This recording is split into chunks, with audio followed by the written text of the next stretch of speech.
Basically, operators are the most important part of any programming language. Okay, basically to perform different types of operations, mathematical operations, logical operations, relational operations, bitwise operations, we can use the operators. Okay, basically, first of all, we have to see that what do we mean by operator. Okay, basically we can use addition, subtraction, multiplications. Already this is the mathematical operation.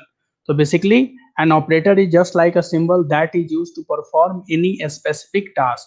Okay, it may be mathematical function, or it may be logical function, it may be relations of functions, it may be assignment functions. Okay, so basically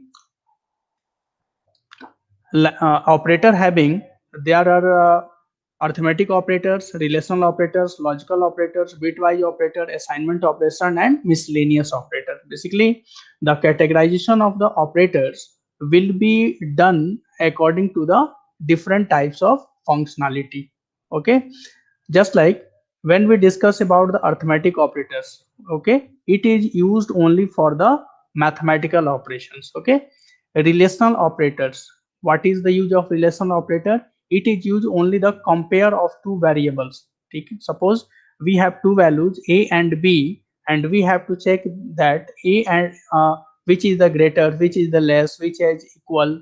Such type of operation that will be performed by the relational operators. Okay, then logical operators. Logical operators is also a special type of operators that will be generally used to perform more than one conditions. Okay, suppose when we go for in admission in engineering colleges, suppose that only the basis of the admission is only the marks. Suppose the condition is that if you get 80% marks in mathematics and 90% in physics, okay, then we easily get the admission in that college. Okay, so for the admission there are the two parameters, one is the mathematics and one is the physics. Okay, so such type of conditions may be connected through the logical operators. Okay, bitwise operators, which what, basically the variable. Okay, bitwise operators, that means and or not. We already study about the different types of gates, like and gate, NAND gate, or gate, exclusive or, such type of operators in the bitwise operator. Next we use the assignment operator. Assignment operators is that basically a equal to 5, where equal to is known as the assignment operator. But in this segment we discuss about the different types of assignment operation. That means the different types of representation of the assignment operators. Okay, second is the miscellaneous operators. Okay, miscellaneous operators means what? Here we categorize the different types of operators that will be not arithmetic, not a relational, not a logical, not a bitwise, not assignment. Okay,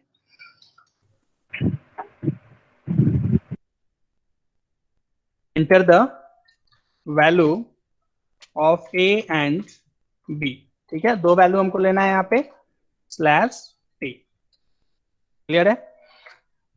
value को read करने के लिए क्या लिखते हैं? Scanf लिखते हैं, percent D, percent T, क्योंकि दो वैल्यू लेना है।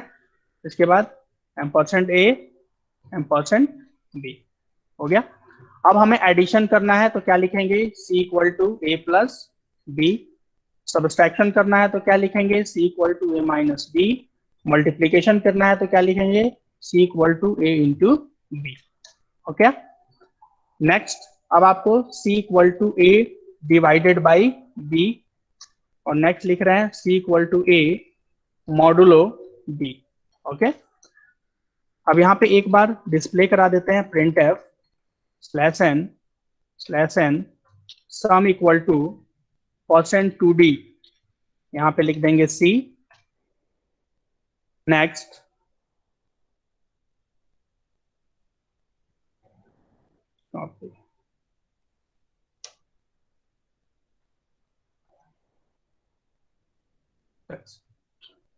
यहाँ पे लिख देते हैं सब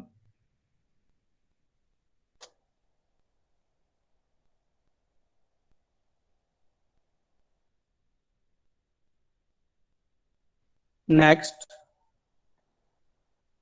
shift insert, multiplication MUL, division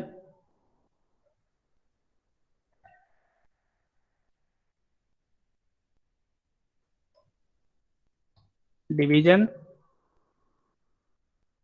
okay. यहाँ पे वेरिएबल चेंज कर देते हैं, एक D कर देते हैं, यहाँ पे E कर ले रहे हैं, यहाँ पे F कर ले रहे हैं, और यहाँ पे G कर ले रहे हैं, ठीक है ना। तो यहाँ पे क्या करना होगा, सारे वेरिएबल्स को मेंशन करना होगा, D E F and G, okay.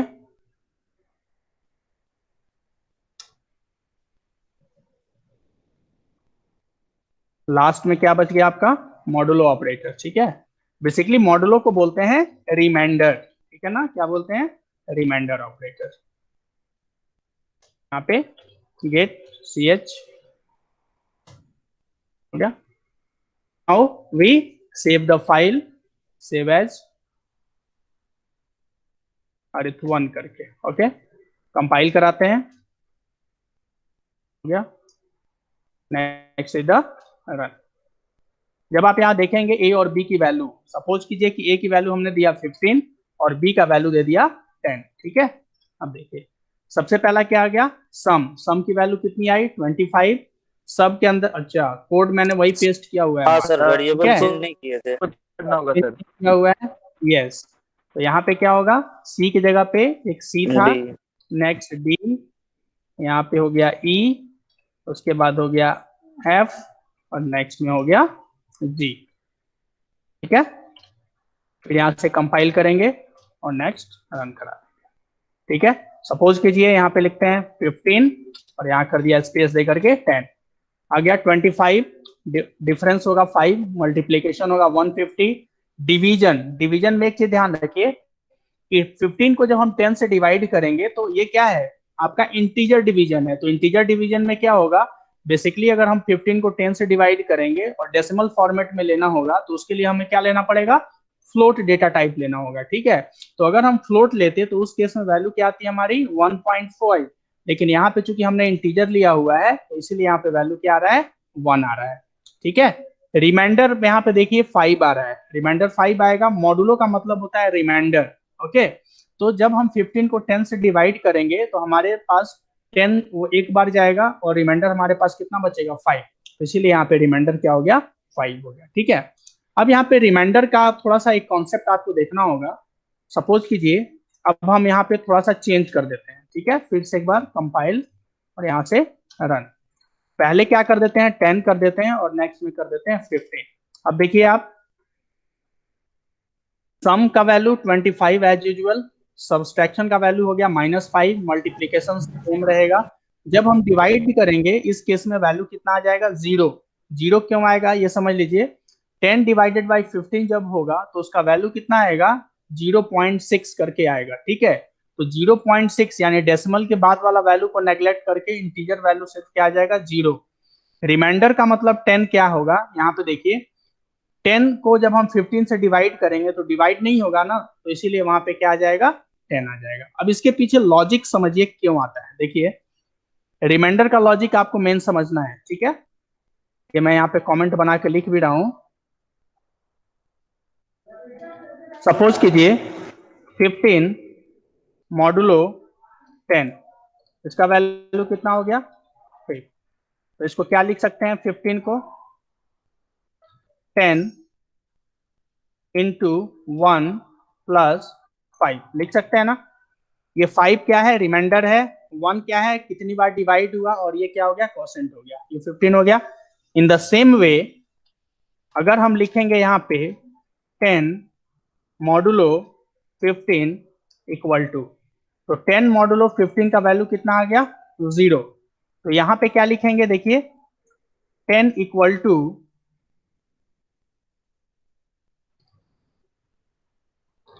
15 into 0 plus 10 लिख सकते हैं ना। तो यहाँ पे जो हो गया, इससे आपको ये समझ में आ गया हो कि 10 मॉडुलो 15 का वैल्यू क्या आएगा 0। इसका मतलब ये 10 क्या है, न्यूमरेटर है और 15 क्या है, डिनोमिनेटर है। तो जब भी न्यूमरेटर आपका कम होगा किससे, डिनोमिनेटर से, तो हमेशा वही ऊपर की जो वैल्यू होगी वही वैल्यू यहाँ पे आपको शो हो जाएगी। ठीक है, तो इस तरीके से आपने ये देखा अर्थमेटिक ऑपरेटर परफॉर्म करने के लिए आपने ये चीज देखी। ठीक है, अब इसी डेटा को जो हमने अभी इस पे काम किया है, इंटीजर पे काम किया है, अब हम इस पे किस पे काम कर लेंगे, फ्लोट पे काम कर लेंगे। ठीक है, तो यहाँ पे फ्लोट के लिए क्या लिखना होगा, फ्लोट, और यहाँ पे सारे वैल्यूज को चेंज कर देते हैं।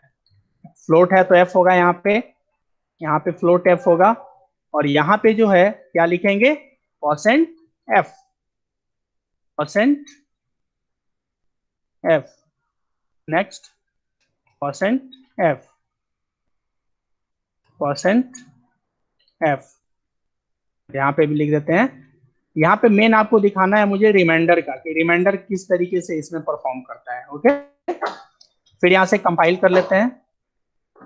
देखिए आ गया ना, यहाँ पे जो क्वेश्चन आया है यही चीज मैं आपको बताना चाह रहा था, illegal use of floating point. That means कि जो आपका मॉडुलो का जो कॉन्सेप्ट है, it will be not applicable on the float values. Okay, it will be applicable only on the integer value.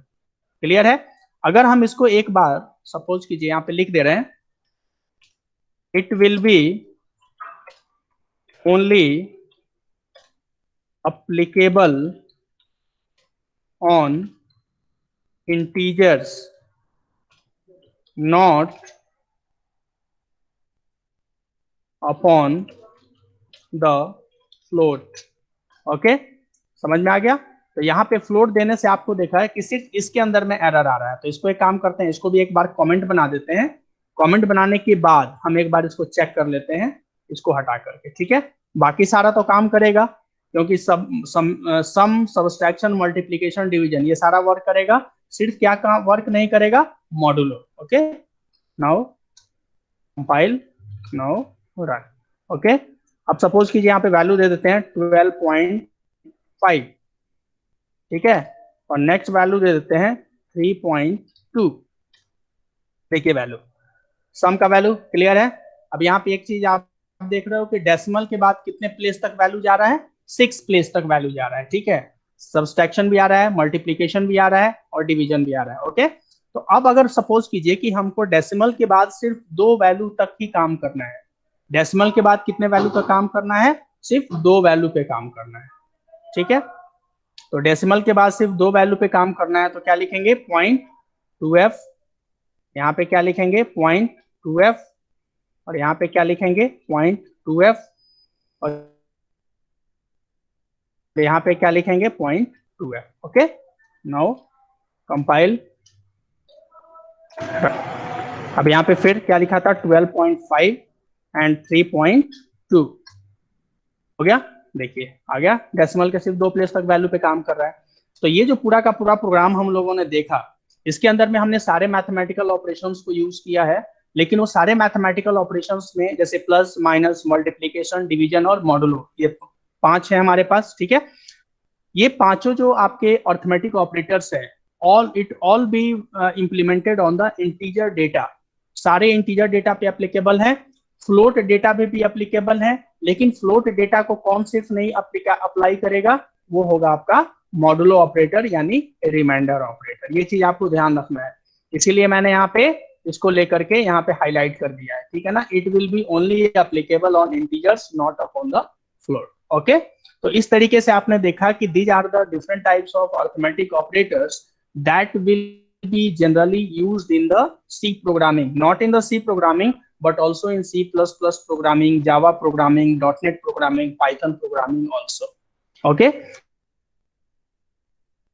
Now we can move to the increment or decrement operator. Okay. Basically, some of the books categorize increment or decrement operators in the another category, but in my opinion it can be considered in the arithmetic operators. Okay, so now we can see the increment or decrement operator, how it will be worked. Okay,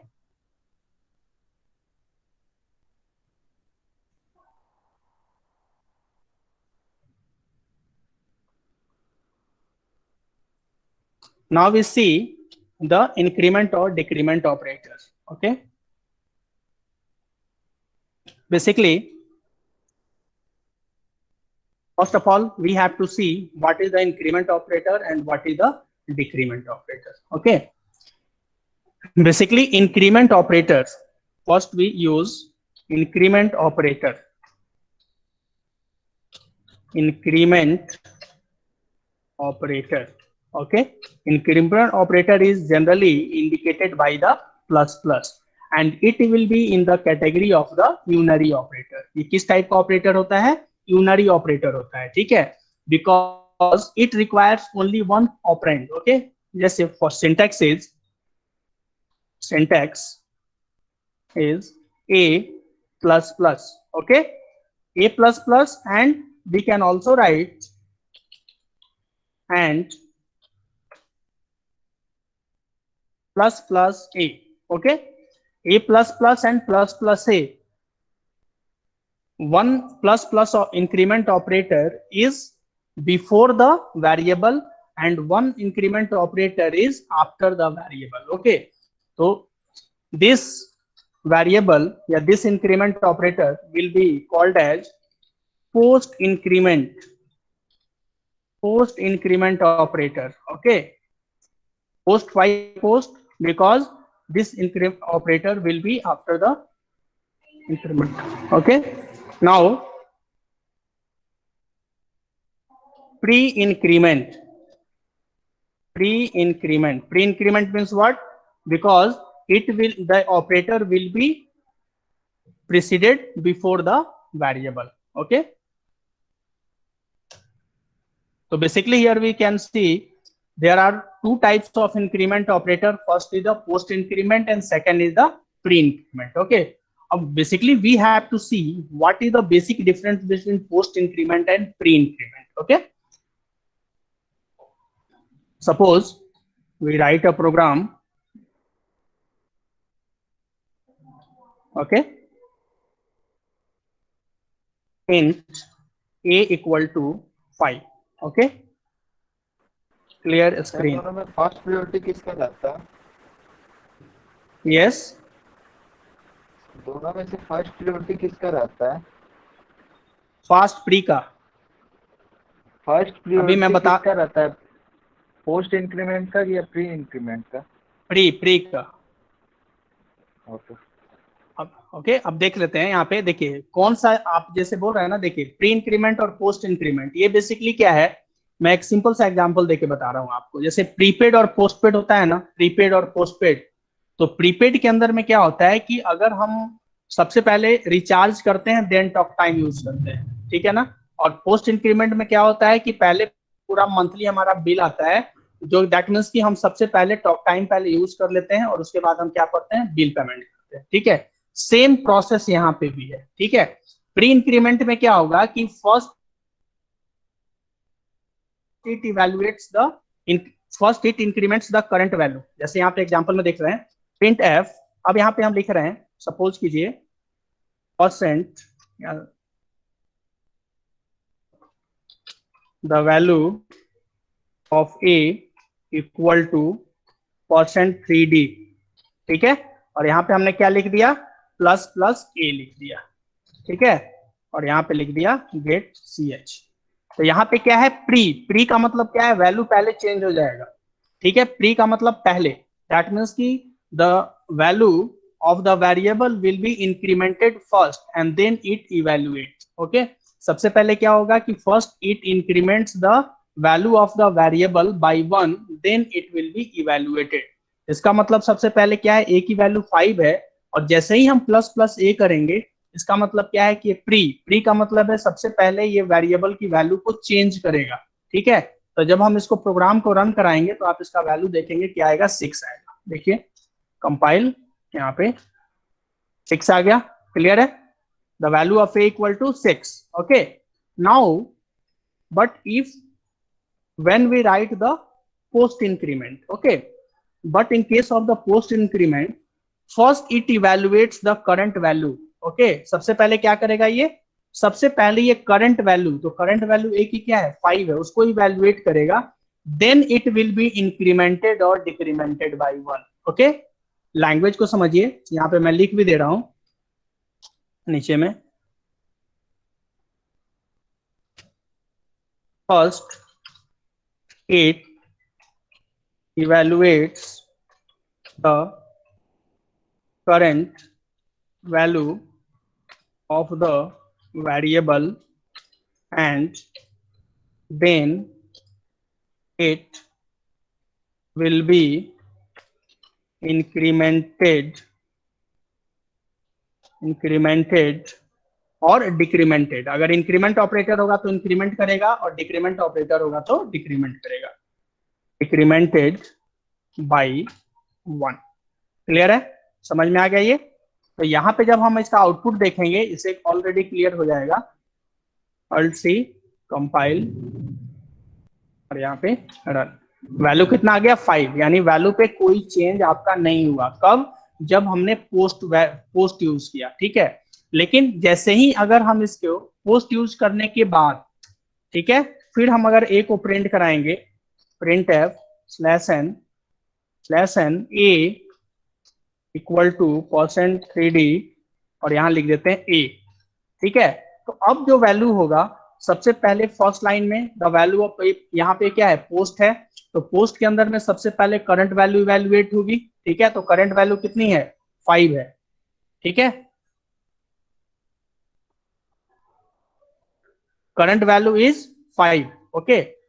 और जैसे ही current value 5 होगी यहाँ पे print हो जाएगा। ये print होने के बाद जैसे ही नेक्स्ट लाइन में आएगा, इट विल बी इंक्रीमेंटेड और डिक्रीमेंटेड बाई 1। तो इससे क्या होगा कि जो भी आपका वैल्यू है वो आपका क्या हो जाएगा, 1 से बढ़ जाएगा, ठीक है। तो बढ़ जाएगा तो वैल्यू कितनी हो जाएगी, यहाँ पे 6। यहाँ पे अगर वैल्यू प्रिंट होगा तो यहाँ पे लिखेंगे आउटपुट इक्वल टू कितना होगा, 5। लेकिन यहाँ पे जब आप उसको फिर दोबारा प्रिंट कराएंगे तो आउटपुट बिकम्स क्या, 6, ओके। कंपाइल करते हैं, नाउ डन। देख रहे हैं the value of a equal to 5 and a equal to 6, okay. ये क्लियर हो गया। अब नेक्स्ट एक क्वेश्चन देख लेते हैं। इसमें इसी में एक और वैल्यू ले लेते हैं, b इक्वल टू सपोज कीजिए 10, ओके। यहाँ पे print F /n the value of b equal to %3d और यहाँ पे क्या लिख देते हैं, पोस्ट इंक्रीमेंट ऑलरेडी मैंने बता दिया है। अब आपको क्या बताते हैं, प्री, तो प्री में लिख देंगे ++b, ओके। कंपाइल कराते हैं, वैल्यू क्या आएगा, प्री के अंदर में वैल्यू तुरंत चेंज हो जाएगी, यानी 10 से वैल्यू किस में कन्वर्ट होगी, 11 में, ओके।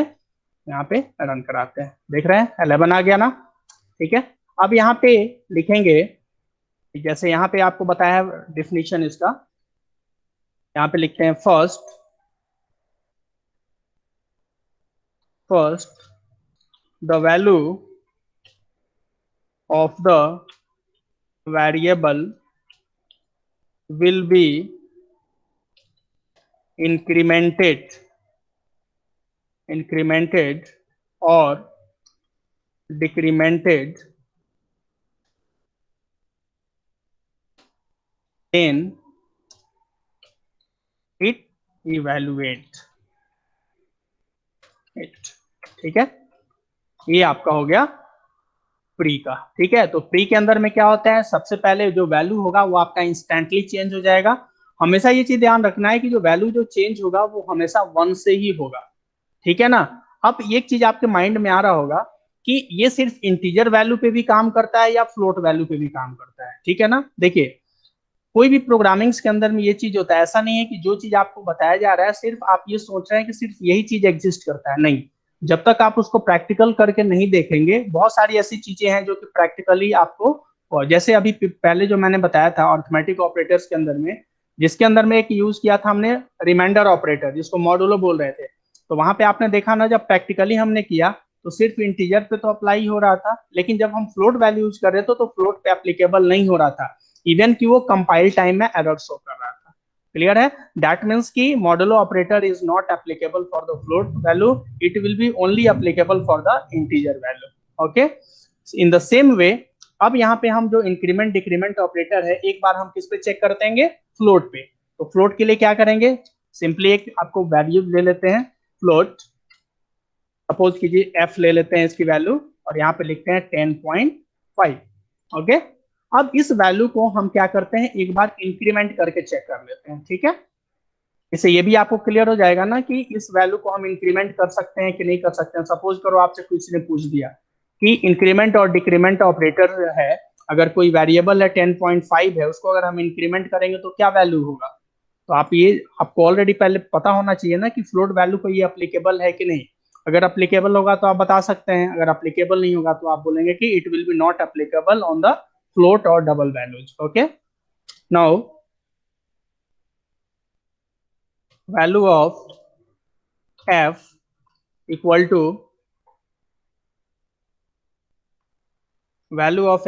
टू परसेंट, फ्लोट है तो f ही लिखेंगे, और यहाँ पे क्या लिखते हैं, f। Okay, f plus plus कर देते हैं या प्लस प्लस f कर देते हैं एक बार। अब देखते हैं, देखिए रहा है। अब यहाँ पे रन कराते हैं, कितना आया वैल्यू, 11.5। इसका मतलब क्या है कि इंक्रीमेंट और decrement operator will be applicable on the float value. Clear, लिख सकते हैं यहाँ पे, it will be applicable on float value also. ठीक है, समझ में आ गया। तो देखिए यहाँ पे ये चीज आपको करने से क्या फायदा हुआ कि आपने ये देख लिया कि ऐसा नहीं है। बेसिकली क्या होता है कि जब जिन्होंने भी सी पढ़ा होगा, थोड़ा बहुत पढ़ा भी होगा बहुत लोगों ने, तो वहां पे बेसिकली क्या होता है कि जैसे ही हम इंक्रीमेंट ऑपरेटर यूज करते हैं, तो बेसिकली इंक्रीमेंट ऑपरेटर कहाँ यूज करते हैं हम लोग, लूप्स में, जनरली फॉर लूप में। ठीक है, तो वहां पे जब हम लोग यूज करते हैं तो हमारे माइंड में एक कहीं ना कहीं एक रहता है, क्योंकि जनरली बुक्स में भी आप देखेंगे कि जनरली इंटीजर्स पे भी इंक्रीमेंट डिक्रीमेंट ऑपरेटर यूज किया जाता है जनरली। ठीक है, तो एक ट्रेडिशनल एक अप्रोच है, दैट मींस कि increment and decrement operator will be only work on the integer value. Okay, लेकिन यहाँ पे हमने प्रैक्टिकल करके देखा तो ये आपको ये एक नया चीज मिला कि it will B also applicable on the float value. ये भी क्या कर रहा है, इंक्रीमेंट कर दे रहा है 1 से। ठीक है, अब यहाँ पे जब वैल्यू इंक्रीज कर रहा है तो यहाँ पे हम इसको थोड़ा सा ये भी कर सकते हैं ना, कस्टमाइज, क्योंकि फ्लोट वैल्यू क्या होता है, डेसिमल के बाद 6 प्लेस तक वैल्यू को क्या करता है, कैलकुलेट करता है। लेकिन हमको क्या चाहिए, डेसिमल के बाद सिर्फ एक वैल्यू चाहिए, क्योंकि यहाँ पे क्या लिखा हुआ है, ओनली 10.5। तो 10.5 यानी डेसिमल के बाद हमको कितना वैल्यू चाहिए, 1 वैल्यू चाहिए। तो उसके लिए क्या लिखेंगे, परसेंट पॉइंट 1। ठीक है, एक बार कंपाइल करा लेते हैं, compile, next is the run. Clear है। तो value of f equal to 11.5, the value of b already पता है, ये 5 है और ये 6 है। ओके, आई होप आप लोग को ये सारा कॉन्सेप्ट समझ में आ गया होगा कि इंक्रीमेंट और डिक्रीमेंट ऑपरेटर क्या होता है। डिक्रीमेंट यूज करना है तो यहाँ पे बस क्या करेंगे, इस प्लस प्लस की जगह पे माइनस कर देंगे, बाकी कॉन्सेप्ट सेम होगा। यहाँ पे वैल्यू हमारा क्या हो रहा है, 1 से इंक्रीज कर रहा है, और सेकंड वाले में क्या होगा, डिक्रीमेंट के अंदर में वैल्यू हमारा 1 से डिक्रीज करेगा। यहाँ पे जो सबसे इंपॉर्टेंट चीज है, जो आज इस सेशन के अंदर में जो हमारा जो सबसे इंपॉर्टेंट आउटपुट यही है कि जो हमारा इंक्रीमेंट और डिक्रीमेंट ऑपरेटर है, it will B also applicable on the float values. Okay, ये तो हो गया आपका प्रोग्राम। यस, जैसे डबल मतलब इंक्रीमेंट करना है तो कैसे करना होगा, डबल मतलब क्या, जैसे 2 से दो इंक्रीमेंट करना है तो हाँ, तो उसके लिए 2 असाइनमेंट 3। ऑपरेटर यूज करेंगे, a equal to a plus 2 use करेंगे। ठीक है ना। देखिए, इंक्रीमेंट और डिक्रीमेंट ऑपरेटर का सबसे बड़ा लिमिटेशन यही है कि ये हमेशा जब भी इंक्रीज और डिक्रीज करेगा तो सिंपली 1 से ही करेगा।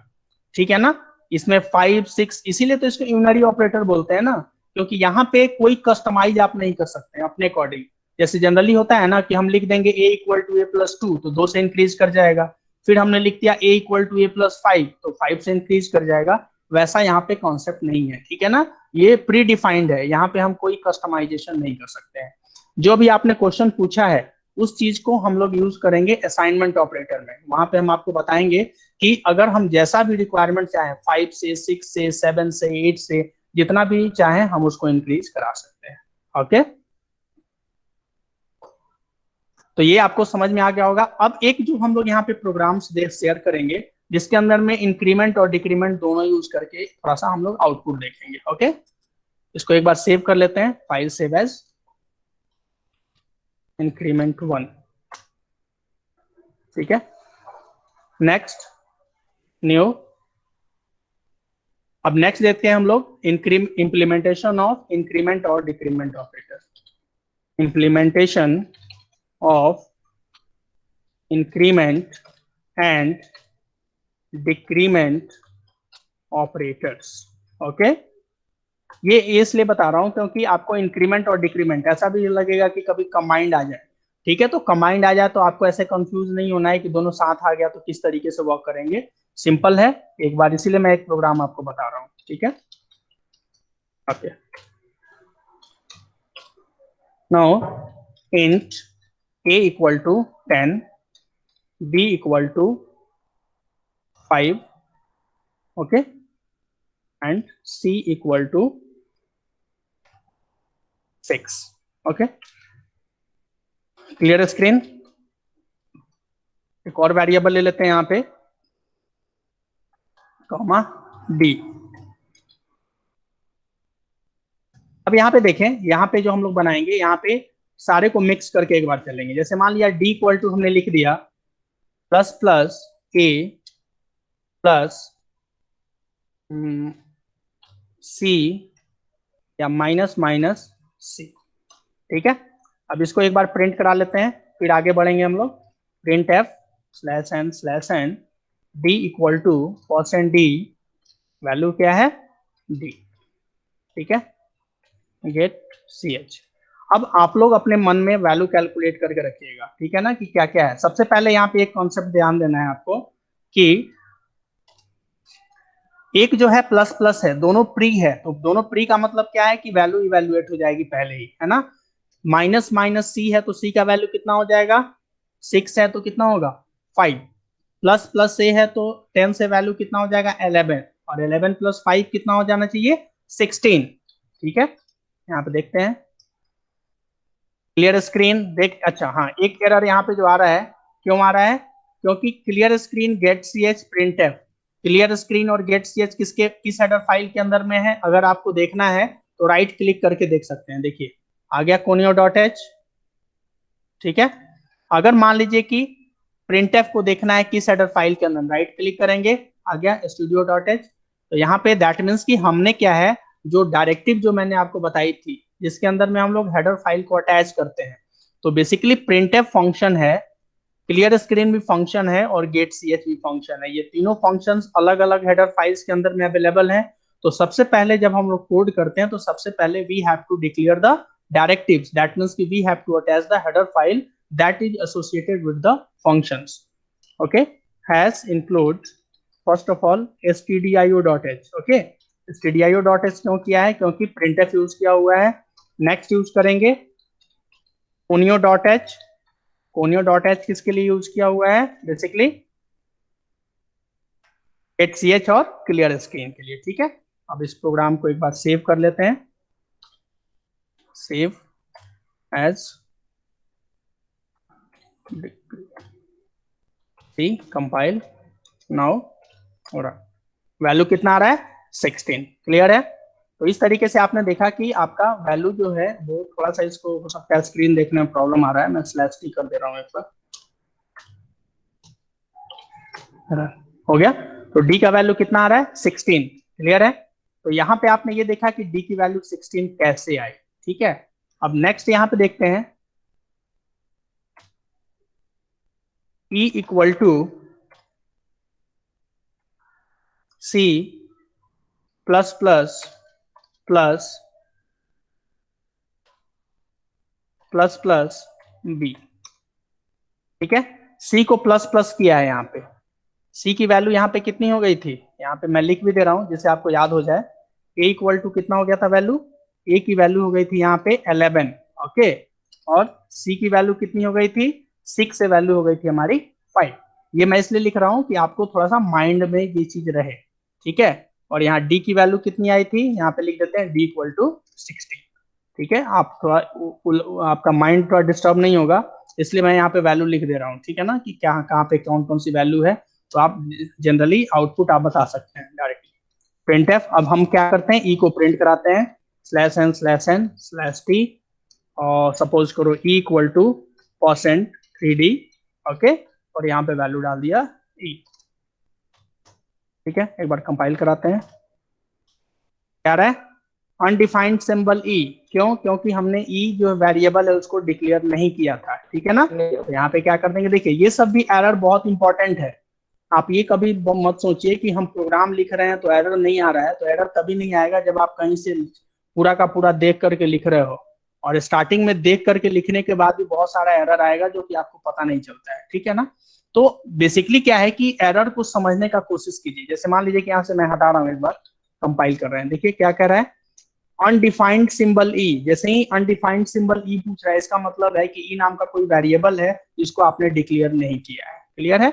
इसके बाद देखिए वार्निंग आ रहा है, b is assigned a value that is never used, यानी बी का जो हमने वैल्यू तो असाइन कर लिया लेकिन उसको अभी तक हमने कहीं यूज नहीं किया है, ठीक है ना, इसलिए वो आ रहा है। तो वार्निंग से कोई प्रॉब्लम नहीं है, एरर नहीं आना चाहिए, ठीक है। अब यहाँ पे जब हम यहाँ पे प्लस प्लस बी किया हुआ है और यहाँ पे सी प्लस प्लस है, तो बी के अंदर में कौन सा ऑपरेटर है, प्री है या पोस्ट है, प्री है। तो प्री में क्या हो जाएगा, बी की वैल्यू ऑलरेडी कितनी है 5, तो यहाँ पे कितनी हो जाएगी 6 हो जाएगी।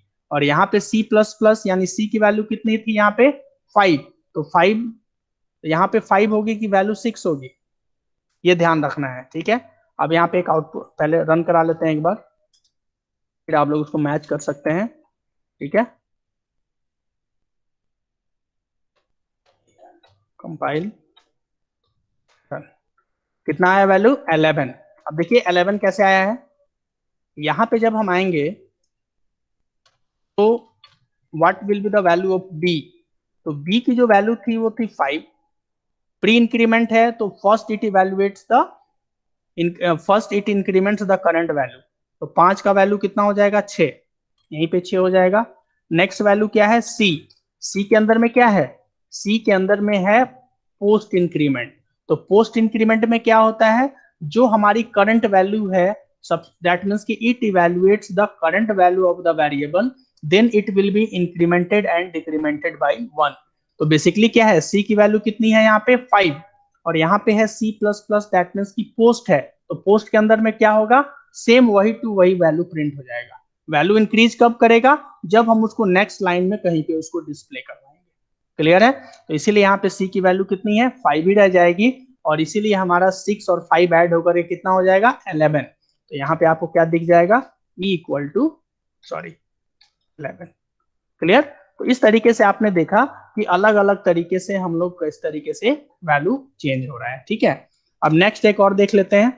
बेसिकली ए बी और सी तीनों पे ऑलरेडी हम लोग वर्क कर चुके हैं, ठीक है। तो एक और वेरिएबल ले लेते हैं, सपोज कीजिए एफ, ठीक है।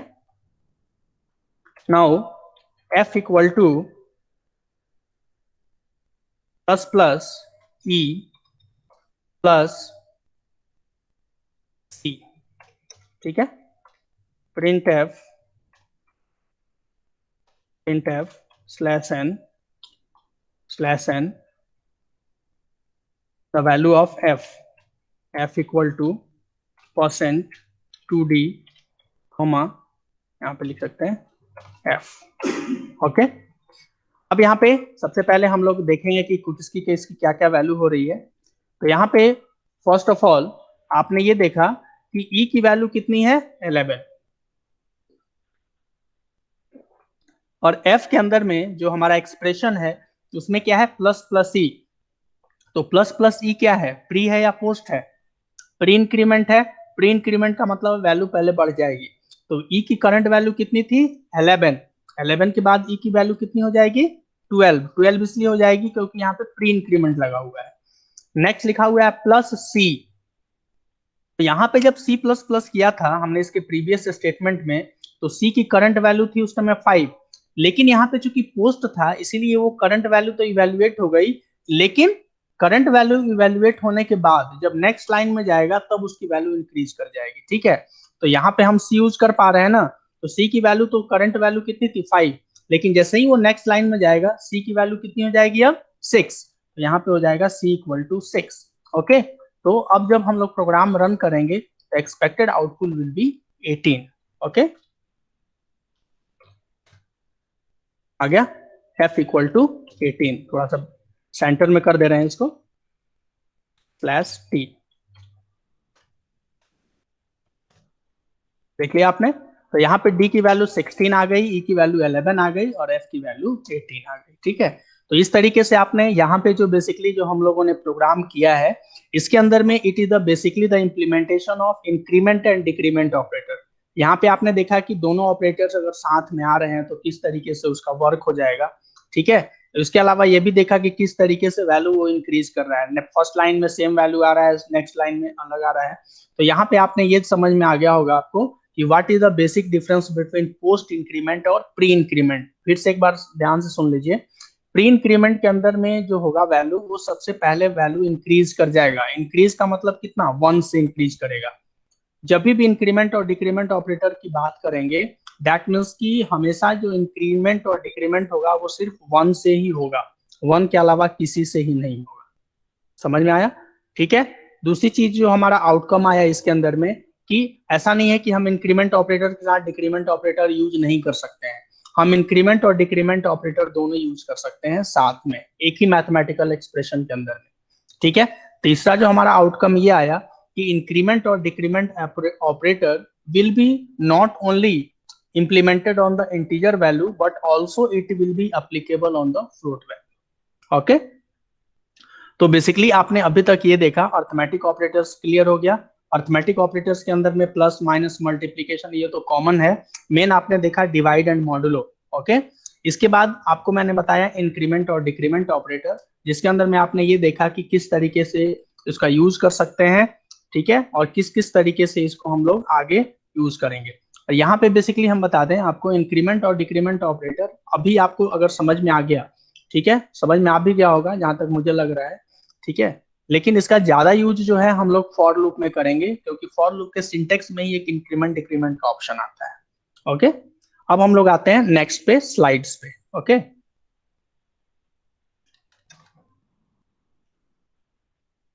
ओके, तो basically arithmetic operator already clear है, ये चीज मैंने थोड़ा सा लिख दिया है आपको समझने के लिए। ठीक है, इसको आप लोग जब मैं शेयर करूंगा तो इसको आप लोग पढ़ेंगे। ठीक है, अर्थमेटिक सब्सट्रैक्शन के लिए हो गया, मल्टीप्लीकेशन सिंपल 2 5 10 दिया हुआ है, डिवीजन ऑपरेटर्स जो कि ऑलरेडी मैंने बता दिया आपको। ठीक है, लास्ट में मॉडुलो ऑपरेटर। ठीक है, इंक्रीमेंट ऑपरेटर ऑलरेडी क्लियर कर दिया आपको, decrement operator, now we comes to the relational operator. ठीक है, basically what is the relational operator, जैसे मैंने आपको बताया, relational operator is basically use to perform different types of relations between two variables. Okay, only two variables. Okay, suppose अगर आपके पास ए और B दो वेरिएबल्स हैं, दोनों की डिफरेंट डिफरेंट वैल्यू हो सकती है दोनों की सेम वैल्यू हो।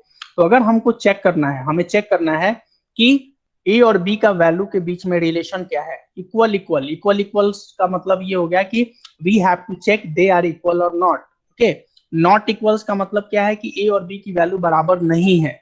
लेस देन का मतलब है A less than B, that means की वैल्यू उसकी छोटी तो नहीं है। ग्रेटर का मतलब बड़ा है, लेस देन और इक्वल टू और ग्रेटर देन इक्वल टू। ठीक है, सबसे कॉमन जो चीज है इस रिलेशन ऑपरेटर्स के अंदर में, कि जितने भी रिलेशनल ऑपरेटर्स हैं, ऑल द रिलेशन ऑपरेटर, जब भी हम रिलेशन ऑपरेटर को यूज करेंगे, it always returns a Boolean value. Boolean value का मतलब ये है कि ये जब भी वैल्यू रिटर्न करेगा in terms of the true और फॉल्स। ठीक है, सिंपल सा कंडीशन है कि अगर मान लीजिए कि दो कंडीशन हम लगा रहे हैं, ए और ए इक्वल इक्वल टू बी, तो कंडीशन क्या हो सकता है, या तो ट्रू होगा या तो फॉल्स होगा। अगर ए ग्रेटर देन बी हम बोल रहे हैं तो उस कंडीशन में भी क्या होगा, कंडीशन ट्रू होगा या फॉल्स होगा। ठीक है, फॉर एग्जाम्पल इसमें एक छोटा सा एक प्रैक्टिकल्स आपको एकदम बहुत अच्छा लगेगा आपको, एक बता रहा हूं आपको, कि बेसिकली ये मैं जो बोल रहा हूँ ट्रू और फॉल्स, फिर आप ये सोच रहे होंगे कि हम लोगों ने तो अभी तक प्रोग्राम किया है तो वहां पे ट्रू फॉल्स तो दिखता नहीं है, हम लोग सिर्फ इफ लिख करके काम करते हैं। तो उसके लिए मैं आपको ये बता रहा हूँ। न्यू,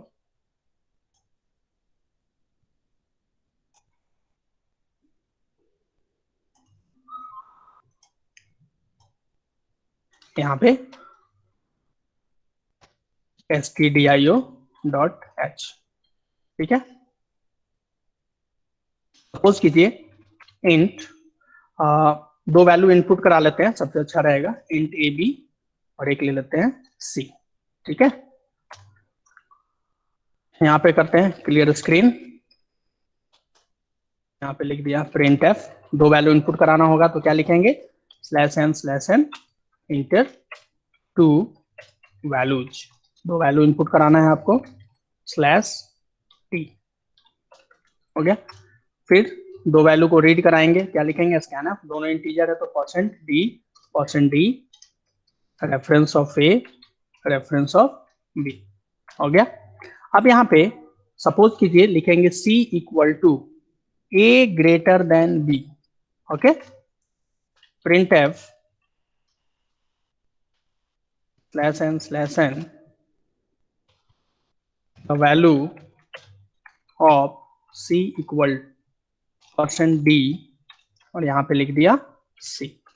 ठीक है, कोड समझने का कोशिश कीजिए, जनरली ये आप लोग देखते हैं कि इफ के अंदर में लिखते हैं जनरली, ठीक है ना। तो यहाँ पे हमने क्या किया, दो वैल्यू दिया, दो वैल्यू क्या होगा वो तो यूजर डिपेंड करेगा।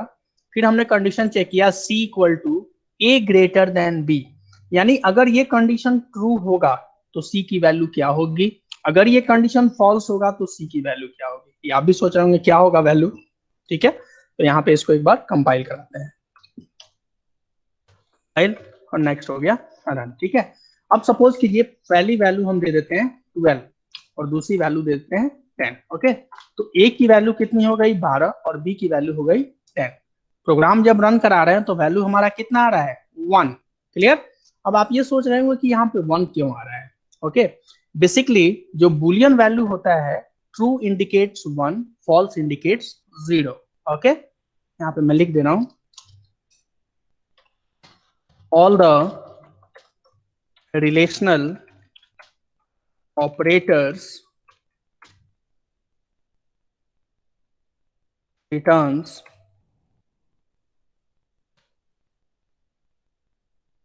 all the relational expressions बोल सकते हैं ना, ऑपरेटर्स नहीं, expressions always return a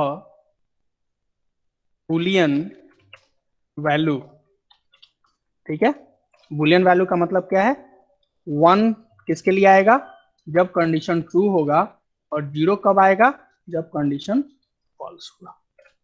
clear है, तो इस तरीके से ये आपको क्लियर हो गया कि यहाँ पे हमने सबसे पहले क्या लिखा, ए ग्रेटर देन बी, तो ए की वैल्यू कितनी थी 12, यहाँ पे लिख देते हैं, जब हम ए की वैल्यू 12 डाले, बी का वैल्यू 10 किया, देन सी इक्वल टू 1। 1 का मतलब क्या है, कंडीशन बिकम्स ट्रू। ओके, ये तो पहला हो गया। अब एक बार फिर कंपाइल करते हैं, अब दूसरी वैल्यू डाल के देखते हैं, उल्टा कर देते हैं, उधर 10 कर देते हैं, इधर 12 कर देते हैं, वैल्यू क्या आ गया 0।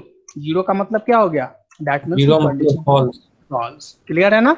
तो इस तरीके से आपने ये देखा, ये थोड़ा सा आप लोग के लिए नया चीज होगा, क्योंकि जनरली हम लोग क्या करते हैं कि जब भी हम रिलेशनल ऑपरेटर यूज करते हैं तो सिंपली एक ट्रेडिशनल वे है, हम उसको ले जाकर के इफ कंडीशन के अंदर में डाल देते हैं। ठीक है, लेकिन ये जो कंडीशंस है, जनरली ये चीज पूछा भी जाता है कि जैसे मान लीजिए कि ए ग्रेटर देन मीन कोई एक्सप्रेशन है, उसको हम किसी वेरिएबल के अंदर में स्टोर कर सकते हैं या कि नहीं। तो आप ये बोल सकते हैं कि यहाँ पे जो है सी के अंदर में कोई बुलियन डेटा टाइप का कॉन्सेप्ट नहीं है, लेकिन जब जावा में जाएंगे तो जावा के अंदर में और बुलियन डेटा टाइप का कॉन्सेप्ट होता है। बुलियन डेटा टाइप का मतलब क्या है कि वहां पे जैसे यहाँ पे हम लोग 0 और 1 रिटर्न करा रहे हैं ना, वहां पे क्या आएगा, ट्रू और फॉल्स लिखा हुआ आएगा। ठीक है, तो यहाँ पे जो हमने इंटीजर इसलिए लिखा था क्योंकि जो वैल्यू हमारा रिटर्न कर रहा है 0 और 1, it is also a type of integer. ठीक है, तो इसलिए यहाँ पे हमने क्या लिख दिया, इंटीजर दिया। समझ में आ गया सबको। एक और कंडीशंस देखते हैं इसी तरीके से, मान लीजिए d equal to A greater than और इक्वल टू बी। ठीक है, डी इक्वल टू क्या है, ए ग्रेटर देन और इक्वल टू बी। कंपाइल कराते हैं, यहाँ पर आएगा डी इसलिए आ रहा है क्योंकि डी का वैल्यू हमने नहीं दिया है, डी वैल्यू को डिफाइन नहीं किया है। यहाँ से कंपाइल किया, उसके बाद रन किया। अब यहाँ पे दोनों वैल्यू सेम दे देते हैं 12, ठीक है। तो वैल्यू अब सी कितना आ गया 0, False. ठीक है ना, दैट मीन्स की क्या हो गया फॉल्स। False. समझ में आ गया। तो इस तरीके से आपने यहाँ पे देख लिया, एक्चुअली सी तो फॉल्स आ रहा है ना, हमको डी प्रिंट कराना है, ठीक है ना, डी कराना है ना हम लोगों को। तो यहाँ पे लिख देते हैं print F slash n. False तो इसलिए आया ना क्योंकि 12 ग्रेटर देन 12 कभी नहीं हो सकता है, तो No. इसीलिए यहाँ पे द वैल्यू ऑफ, और यहाँ पे लिख देते हैं D, D equal to percent D, ठीक है। D. अब जो है हम Input दोनों D. वैल्यू सेम दे देते हैं। म्यूट कर दीजिए काइंडली,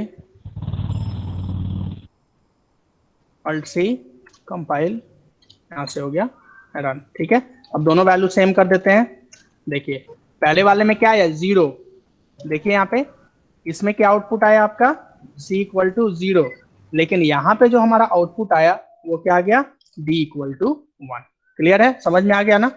देखिए यहाँ पे आके देखते हैं, अगर हम 12 और 12 रखते हैं, a इक्वल टू 12 और b इक्वल टू 12, तो यहाँ पे कंडीशन क्या है, a ग्रेटर देन और इक्वल टू b, या तो ग्रेटर हो। देखिए ये भी एक पढ़ने का तरीका बहुत है, ये देखिए यहाँ पे जो सिंबल यूज किया जा रहा है, जनरली जो मैं देखता हूँ कि स्टूडेंट्स इसको क्या पढ़ते हैं, ठीक है, ग्रेटर देन ये लिख दिया ना, तो इसको पढ़ते क्या है, greater than and equal to generally बोलते हैं, ठीक है। लेकिन ये चीज आप बताइए, कभी भी कोई भी वैल्यू ग्रेटर भी हो सकता है और इक्वल दोनों हो सकता है, कभी नहीं हो सकता है, ठीक है। इसीलिए इसका जो राइट प्रोनाउंसिएशन है इसका ग्रेटर देन और इक्वल टू, ठीक है, या तो ग्रेटर हो या इक्वल हो। इसीलिए यहाँ पे जैसे ही 12 12 डाला गया, तो यहाँ पे क्या है, ग्रेटर तो नहीं है लेकिन इक्वल है, इसीलिए इसका वैल्यू कितना आ गया आपका 1 आ गया, ठीक है। तो इस तरीके से आपने देखा कि जो रिलेशनल ऑपरेटर्स हैं उसको क्या हमेशा क्या करते हैं, वो ट्रू या फॉल्स के कंडीशन में वैल्यू को रिटर्न करते हैं, ठीक है। तो बेसिकली क्या है, आज का सेशन हम लोग यहीं पे एक बार फिनिश करेंगे। कल हम आपको रिलेशन ऑपरेटर में और भी कुछ अच्छे अच्छे प्रोग्राम्स बताएंगे। सर एक नॉट इक्वल टू का बता दीजिएगा। ओके, नॉट इक्वल टू भी लगा देते हैं यहाँ पे, e equal to a not equal to b, ठीक है। अब यहाँ पे ई को डिस्प्ले करा लेते हैं, print F slash N the value of E equal to percent d comma e, okay, slash, यहाँ पे चेक कर लेंगे। सबसे पहले क्या करेंगे, ई को यहाँ पे डिक्लेयर कर देते हैं, ठीक है, कंपाइल करते हैं, यहाँ पे दे देते हैं 12 और 15। देखिए क्या आया, ई का वैल्यू 1, तो यहाँ पे 12 नॉट इक्वल टू 15 है, तो सही है ना, 12 नॉट इक्वल टू 15। यहाँ पे लिख देते हैं ए अगर 12 है और बी अगर 15 है, उस केस में क्या होगा, the value of E equal to क्या होगा 1 होगा। समझ में आ गया। तो इस तरीके से आप ये देख सकते हैं कि नॉट इक्वल टू भी देख लिया, ग्रेटर देन भी देख लिया। बेसिकली जो ऑपरेटर्स हैं, एक बार मैं यहाँ पे मेंशन भी कर देता हूँ। अब जैसे यहाँ पे 2 चीज मैंने बता दिया, ऑलरेडी सारी चीजें आप देख सकते हैं, ठीक है। पहले है ग्रेटर देन, ठीक है, then greater than equal to, less than equal to, equal to and not equal to, okay. ये जो ऑपरेटर्स हैं, यही सारे ऑपरेटर्स हैं जो कि हम लोग यूज करेंगे रिलेशनल ऑपरेटर्स में, ठीक है। आज तो मैंने सिंपली एक वेरिएबल के अंदर में स्टोर करके इसलिए बताया क्योंकि मुझे ये बताना था कि जितने भी रिलेशनल ऑपरेटर्स हैं, कोई भी रिलेशनल एक्सप्रेशन अगर हम यूज करेंगे तो वो it always returns a Boolean value in terms of 0 और 1। 0 का मतलब फॉल्स कंडीशन है और 1 का मतलब कंडीशन क्या है, ट्रू है, ठीक है। कल जो हम लोग स्टार्ट करेंगे वो थोड़ा सा, सबसे पहले हम आपको बताएंगे डिसीजन मेकिंग स्टेटमेंट्स, ओके, जिसके अंदर में हम इफ एल्स बताएंगे आपको सबसे पहले, क्योंकि ऑपरेटर्स को समझने के लिए सबसे पहले आपको डिसीजन मेकिंग स्टेटमेंट का समझना बहुत जरूरी होता है, ठीक है। तो सबसे पहले हम आपको एक बार बताएंगे कि इफ स्टेटमेंट यानी जो डिसीजन मेकिंग स्टेटमेंट होता है क्या होता है, उसका स्ट्रक्चर क्या होता है, उसके अंदर में कितने नंबर ऑफ स्टेटमेंट्स को हम एक बार में लिख सकते हैं, कर्ली ब्रेसेस का उसमें क्या यूज होता है, अगर हम कर्ली ब्रेसेस यूज नहीं करेंगे तो उसमें किस किस तरीके का आउटपुट आपका देखने को मिल सकता है आपको। तो ये सारी चीजें जो है हम लोग कल एक बार डिस्कस करके और देन आगे प्रोसीड करेंगे, ठीक है। उसमें आगे जो हम लोग को पढ़ना है बेसिकली, इसके अंदर में आपको सबसे ज्यादा जो आपको इसमें है रिलेशनल के बाद लॉजिकल ऑपरेटर है, बिट वाइज ऑपरेटर है, दो बहुत ही इंपॉर्टेंट है, लॉजिकल ऑपरेटर और बिट वाइज। तो इसके अंदर में बहुत सारे प्रोग्राम्स भी हम लोग देख सकते हैं कि क्या क्या उसमें यूज कर सकते हैं। बेसिकली ये जो ऑपरेटर्स हैं ये बहुत ही इंपॉर्टेंट रोल प्ले करते हैं, समझे, किसमें, जब भी आप कोई प्रोजेक्ट बनाते हैं तो, ठीक है।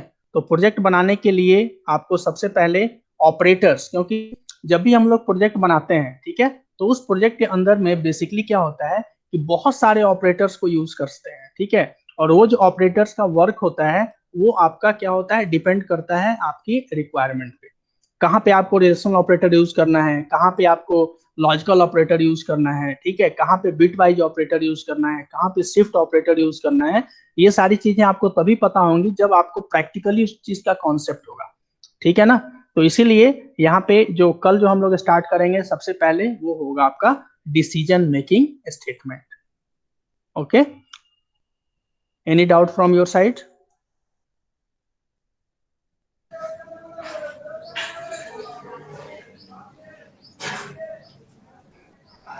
Okay, thank you. Good day. Thank you, sir.